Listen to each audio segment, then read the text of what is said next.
All right, welcome to the Silver Lined Relaunch. And you know those days where you wake up in the morning and you're like, ooh, I've got something on my calendar I'm really excited about. Well, that's exactly what I have going on today.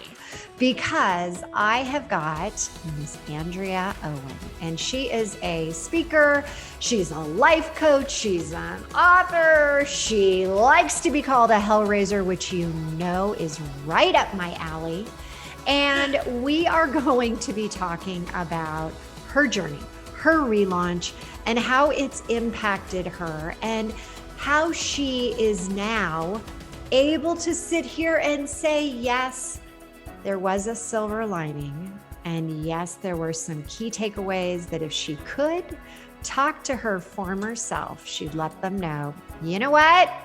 You're going to get through this just fine. This episode is brought to you by the Fired Up Entrepreneur Program. And this is a program that we are so proud of. The results have been downright remarkable, and we want to invite you to get a glimpse of what it is like inside this program by inviting you to participate in the Business Boot Camp, which is a 5-day free event, and get involved with this, because the pearls that we're going to be sharing each and every day are going to be the foundation for allowing you to make money, keep the money, grow the money, and strengthen not only your business, but also yourself. So please take advantage of this and join us at our next boot camp. You're listening to the Silver Lined Relaunch, and I'm your host, Hillary DeCesar, award-winning entrepreneur and transitional coach.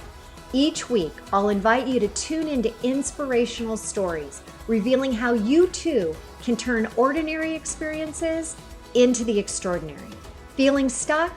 I'll share step-by-step strategies to fuel your ability to experience a life where silver linings are both abundant and possible. So, welcome.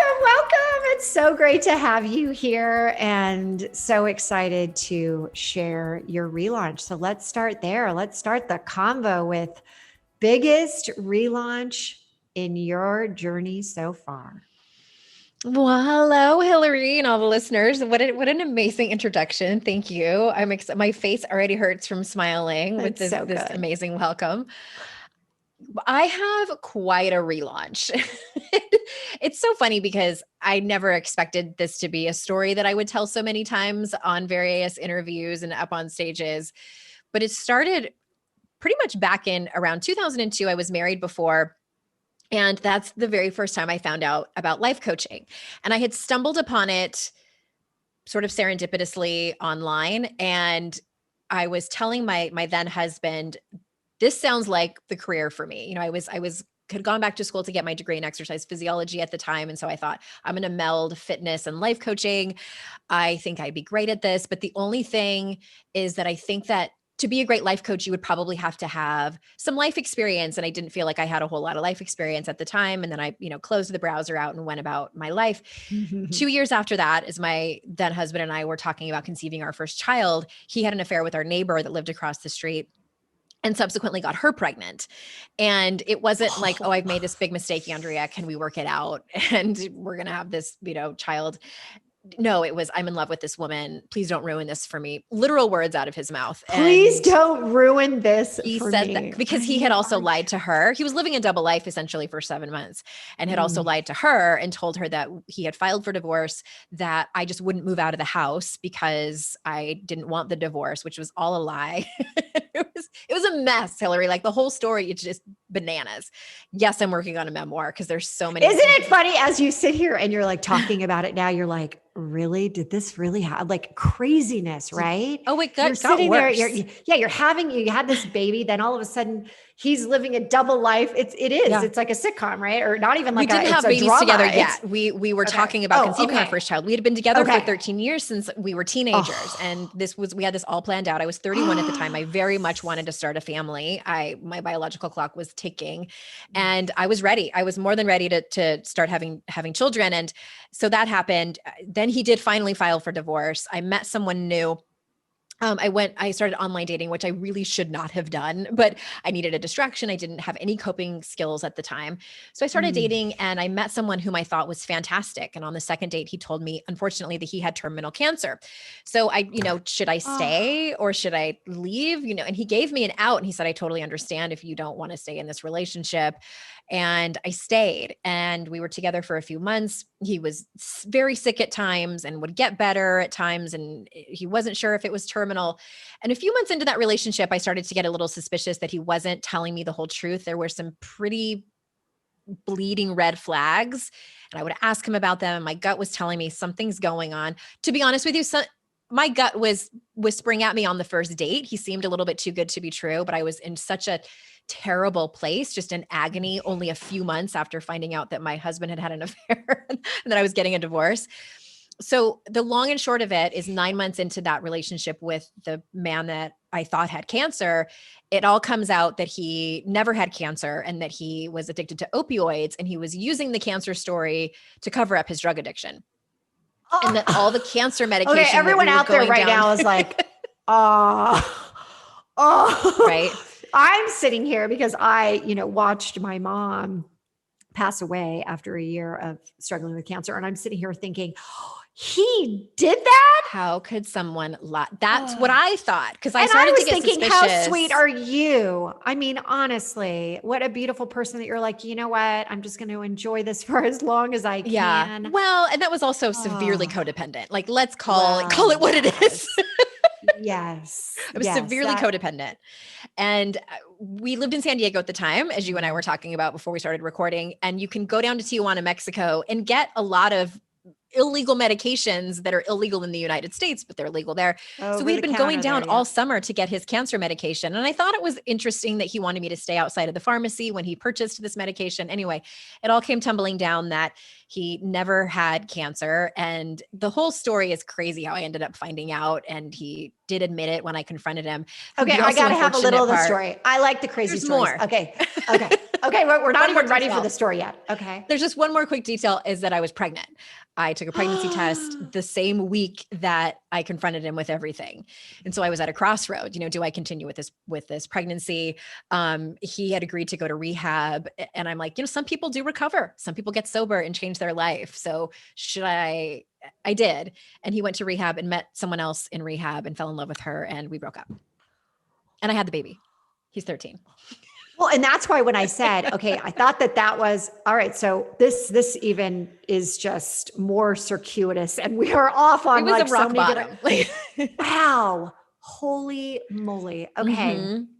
So in actual his detox, he meets somebody and he's like, I hacked into his email and that's how I found out about that relationship. And I had gone to Family Week at this rehab center. It was an inpatient rehab center in Arizona, the Meadows. It's like famous. Selena Gomez has been there.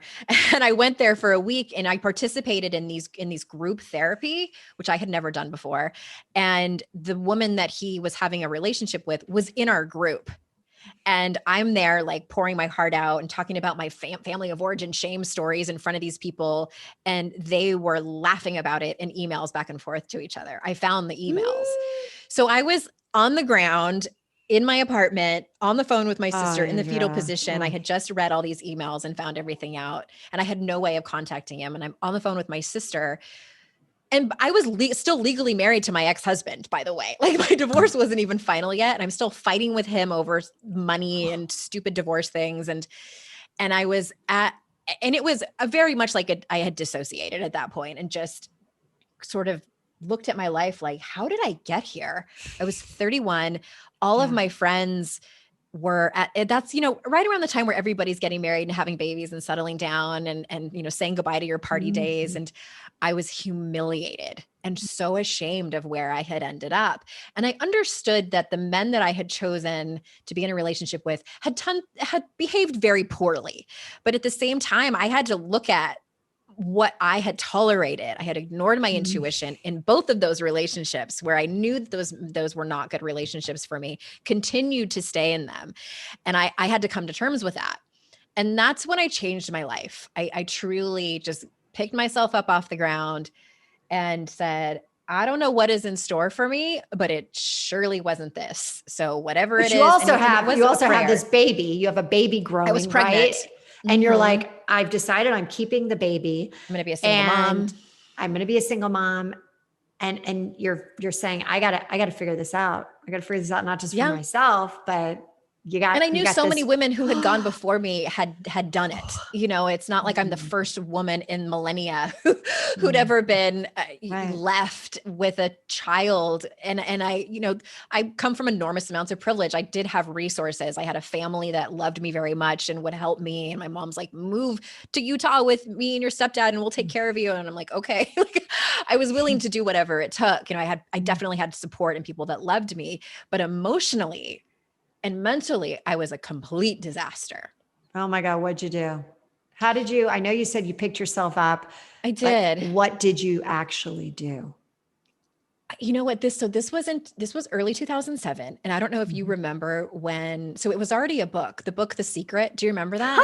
Yes. I have a whole story around that I've shared. So yes. So this is right when the DVD was released. So I hadn't read the book, but the DVD came out and everybody was talking about it. And you got to see this movie, The Secret. So I watched the movie and I thought to myself, okay, I don't think that I have anything to be grateful for, but let me just start with gratitude. I was desperate. I was like, I'll try anything. If you tell me to stand on my head and do coffee enemas at the same time, I will do them. Maybe not the best idea while pregnant, but all that to say, I was desperate. Okay, that is that was really unique the way you went off on that tangent, girl. Welcome to my personality, Hillary. Yes. Yeah, I love it. Okay. It's a roller coaster.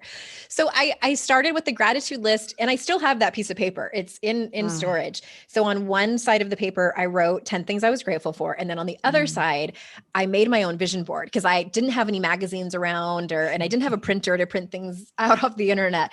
Sure. So I drew in pencil what I wanted. And it was a house with hearts all over it. It's so like an artist I am not. I can put words together like nobody's business. You need to frame this. You need to pull that out. I put it on my gallery wall. You do. Because I just wanted to be surrounded by people that loved me. And it was just hearts and a home. And I was holding a baby in the picture.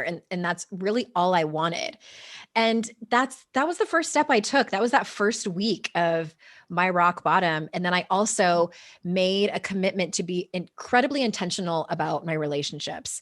So who were these people, the friends that I had that really loved to gossip and tell me all of the shenanigans that were going on with my ex-husband and his girlfriend. And I just stopped hanging out with them. It wasn't that they were bad people or anything. It just, I'm like, who do I want to spend my time with? And I just had to really also get to know myself because this was the first time I had ever not been in a relationship since I was 15 years old. I had no idea who I was. I get that. All of my self-esteem and worthiness into a man's eyes. Like as long as I was loved and adored, then I was okay. And I couldn't live like that anymore.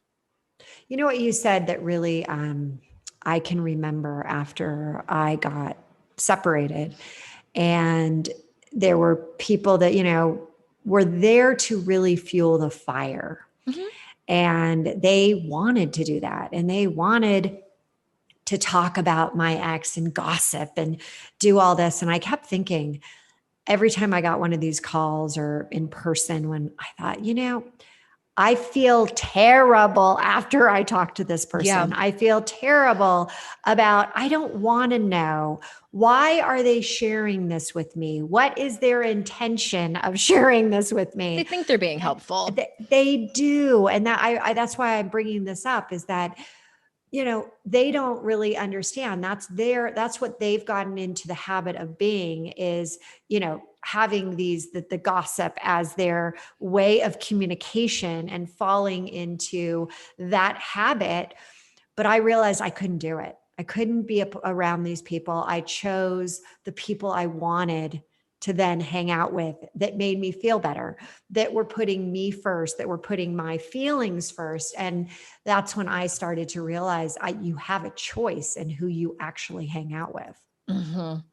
Totally. And that's actually how I met my current husband. And we've been married for almost 13 years now. So is it 13, 12? 12. I can't remember. Okay. I get, you know what, right now we have people that are listening to this smiling like, yes. 12 or 13. We don't know how long you've been married, but either way, it's really over good. 10 years that kind of gets all mixed up. But I met him because he was, I had built my life around my husband and my ex-husband and his family and his friends. And I also, there was grooming involved that I see now that I didn't see then. I was isolated from a lot of my own friends, and I didn't have any male friends that weren't part of his circle. And so my sister introduced me to him, and I knew that I was pregnant at the time. I knew I didn't want to have like a romantic relationship, and nor did I really have any business being in one, because I needed to do a lot of healing. But and I still have the email exchange back and forth where I was very straightforward. I know you're probably shocked, but I said, I'm being very intentional about my relationships right now. And I mean, boy, did he know what he was getting into. Andrea is always going to tell you how she feels. But I love reading that email because I was done BSing with my life. Okay, you know what I'm hearing right now? You were in the process. You were like, I'm going to realign with who I am supposed to be. I had never done that before. That is so maybe good. Like as a child, I was going back. That was the part of it. But it did feel like I was doing it for the first time. And it did feel like so much power in that. It was both terrifying and empowering. But yeah, we hung out with no expectations and just got to know each other and talked about life and talked about relationships and things like that. And then we ended up falling in love and getting married and having a child together. And he adopted my son, and happily ever after. I mean, it kind of is like that. Yeah. And love. I love this, but I want to go back for a second. So you're in the process when you're pregnant, you meet, this guy that you're like, oh, great guy, but I need to be me. Need space. I need to do me, make sure that I really understand. So you had to come to grips with, at this point, you did not want to be that person of the past. You needed to rebrand yourself into somebody that, one, you liked. And I often say, everyone out there is encouraging us to love ourselves, love this, love the job, love. And for a lot of us, we don't even like ourselves first. Right. We got to get to like before we get to love, right? And so how did this journey of rebranding yourself, how did that come to be? I know you said that you had to come to terms with all this, but how'd you actually do it? That's such a great question. And I'm always obsessed with what did that actually look like on a day-to-day basis? So I love this question. To be perfectly honest with you, those first several months and maybe even the first couple of years, I was so traumatized. I was sort of just existing and surviving. One of the things that I did that was incredibly helpful was go to Codependence Anonymous. I'm a fan of 12-step programs. I've been sober since 2011. So I think they can be hugely helpful and sort of open the door to personal development, because that's what it is. I mean, it's a personal growth program, for lack of a better term. And my therapist had encouraged me to go. And I had been in the habit of blaming everyone else for my problems. If everyone else would just behave better, we would all be happier. They just didn't know it yet. I would be happier. They would be happier. We as a team would be happier. So it was really a matter of owning my part in things. but being careful not to place too much blame on myself. So that's a tricky balance of taking responsibility for your life and how you were showing up in the world and my behavior, which I was not proud of. I mean, that's like the whole, like, I didn't like myself. I didn't like how I was showing up. I didn't like my behaviors. And so again, like those first couple of years were kind of just surviving and being in a bit of a fog. And then I, I also had children and started a business. And it really was when I got sober in 2011 where the fog truly lifted. And I was like, oh, my doctor was not kidding when she said that I had PTSD from everything that I had experienced, because I had poo-pooed that. I'd always been the strong one. And so I didn't really want to admit like the severity of what I had been through emotionally. So it was a lot of therapy, again, taking responsibility for what I needed to take responsibility for, and also getting very clear on my values. I had not done that ever. But when I went to go get my first life coaching certification, that's one of the things that we did, because it's one of the things that we do with clients. Like, what's important about the way you live your life? Even if you're not doing it right now, name it, but don't just name it. What does that look like on a day-to-day basis? When you are faced with a really difficult circumstance, when you have to have a hard conversation with someone, if you have to make a decision, if something is pushing up against you and making you angry, like, name all of that. And that has continued through the last decade and beyond, just about what is important about the way that I live my life. Am I showing up as much as I can? Am I cleaning up any messes that I make? Because I still do it. Do I make amends where I need to? And that's just kind of like a meta view of what it looked like to completely realign. Wow. So you had all the trauma, the PTSD. Mm-hmm. You were, hitting the drinks, and you're like, wait, I got to stop this. Right. And you really decided. It's kind of like, I talk about, I had a business with another partner of mine, White Space Inc. INK was the name. And you have that whiteboard, and there's some times where you go into an office and it's just covered, it's covered with so much stuff. You can't even see, like, what was my main thought there? There's just so much on there, and you just erase it and you start again. And I kind of had this vision when you said that, at the time when you gave up alcohol and you just kind of like, right? You just decided that now is your time to just move forward, and you dealt with these things. Values, so important. Can I ask you what your top value is? Right now, it's courage, responsibility, and trust. And I think they change depending on the season that you're in. But courage has always been mine, but responsibility and trust have been big for a couple of different reasons. But yeah, those are mine. So I always think about when you said, you were blaming yourself for some of the things that were happening. I can appreciate that, because it's when we take ownership of what we've done, but there's a difference between taking responsibility and allowing for blame and shame to take over, right? Yeah. Can you help us in your mind how you decided to take responsibility, but that you were able to overcome the shame?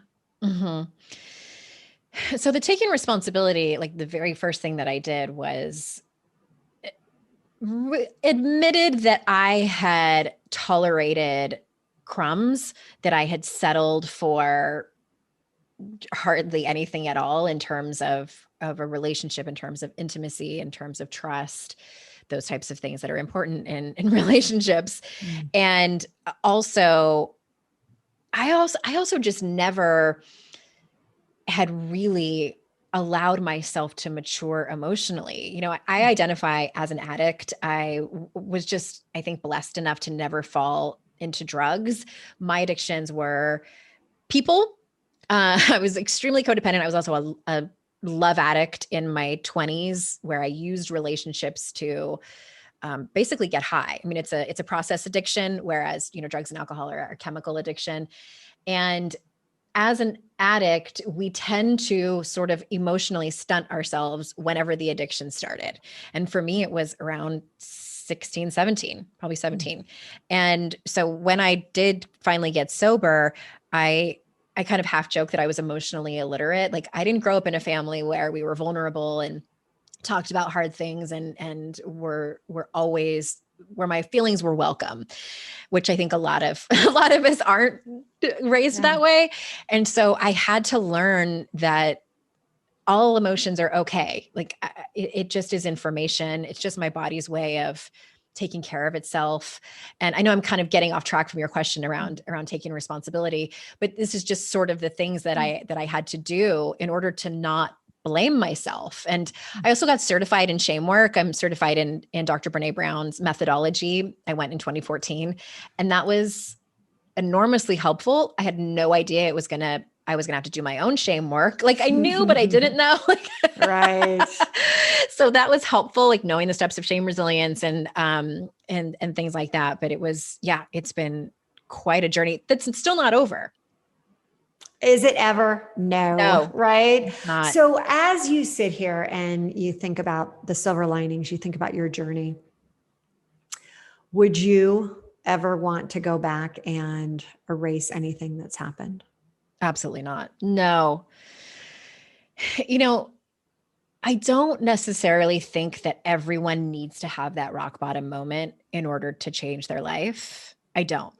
I think for people, and I can only speak from my own experience, but some of us have a very high pain tolerance. Apparently I do. I can take a lot of BS before I'm like, oh, maybe I should change my life.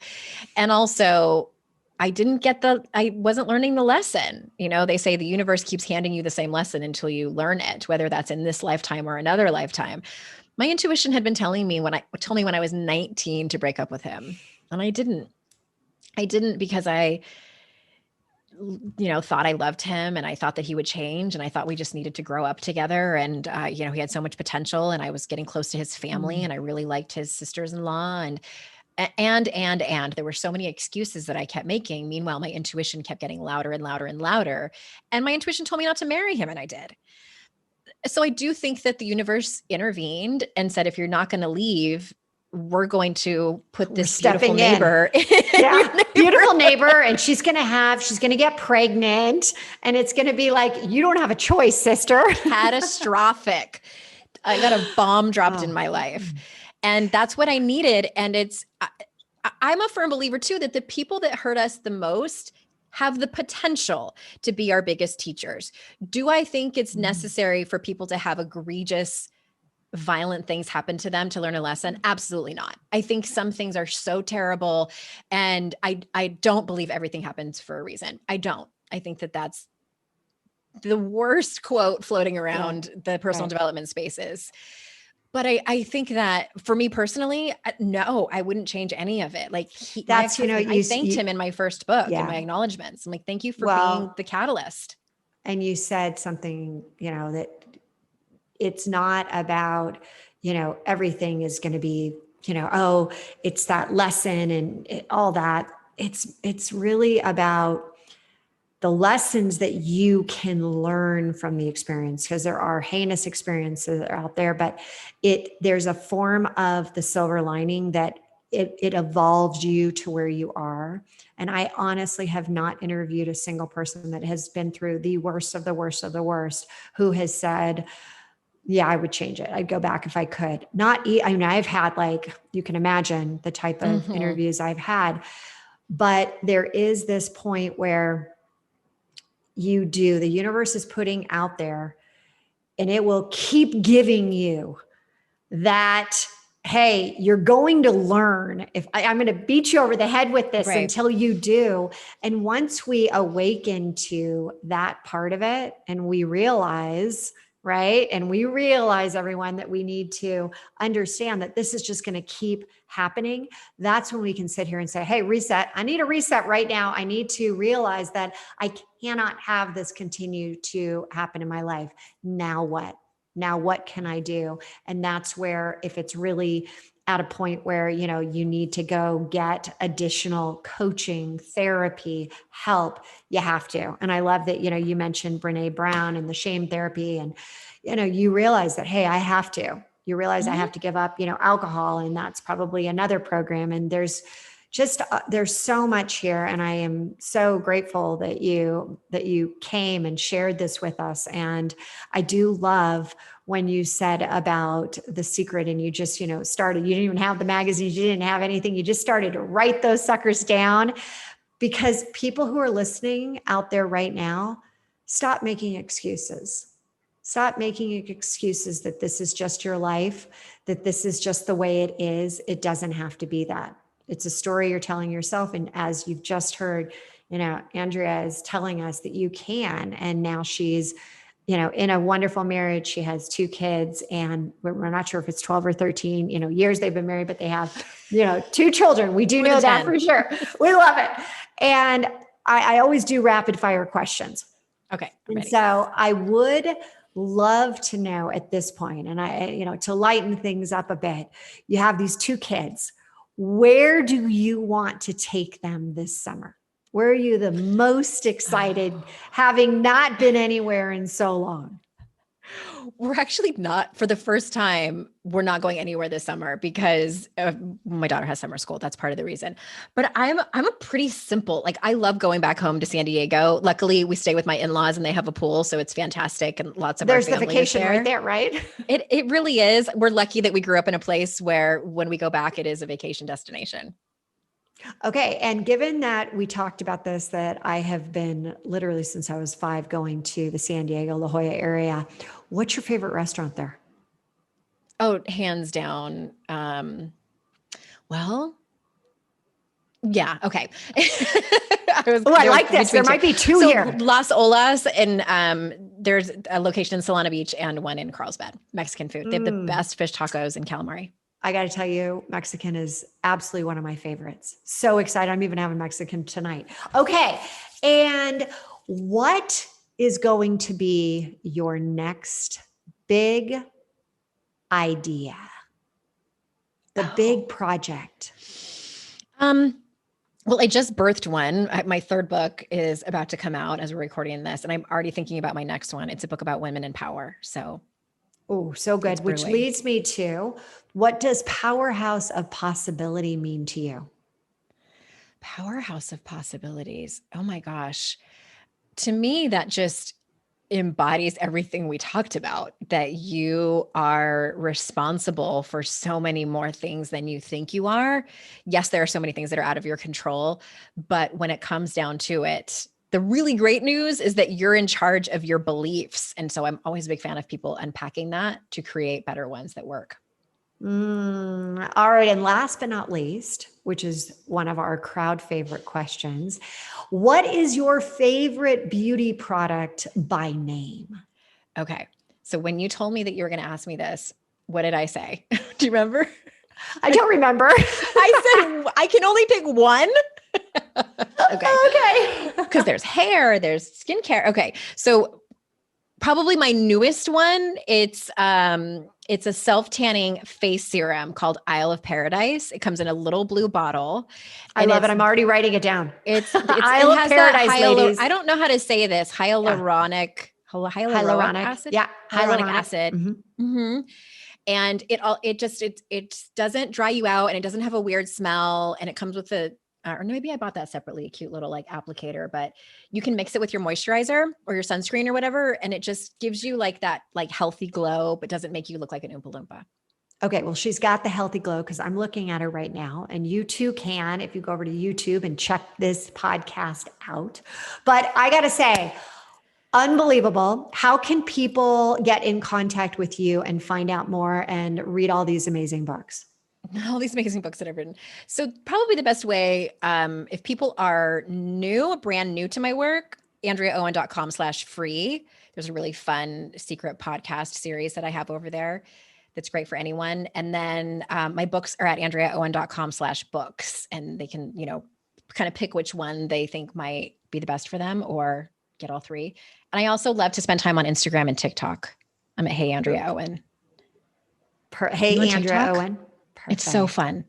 I am not on TikTok, and you are about the 3rd person in 1 week that has said, Hillary, get over there. And I'm like, it's wildly entertaining. But I thought it was for like, really? No. All right. It used to be. But the Gen Xers are infiltrating. And the millennials. Don't we always? We're just a little slower. We're a little right. slower, at the pickup. Well, all right. This has been so much fun. We will definitely put all of this in the show notes over at therelaunchco.com in the podcast area.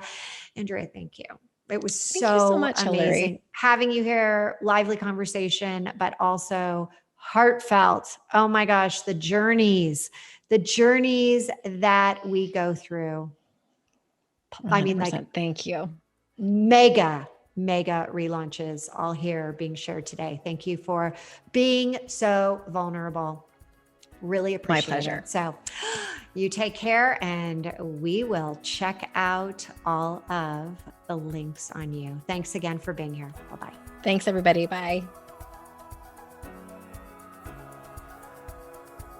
Thank you so much for tuning in to another episode of the Silver Lined Relaunch.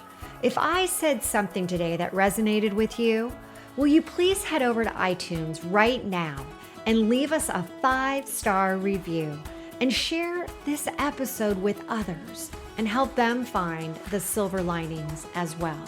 And don't forget, you can have immediate access to the show notes, any giveaways, and the links to those amazing beauty products at therelaunchco.com/podcast. Until next time, there's always a silver lining, and now is the time to hit the reset button to relaunch those transitions into transformations.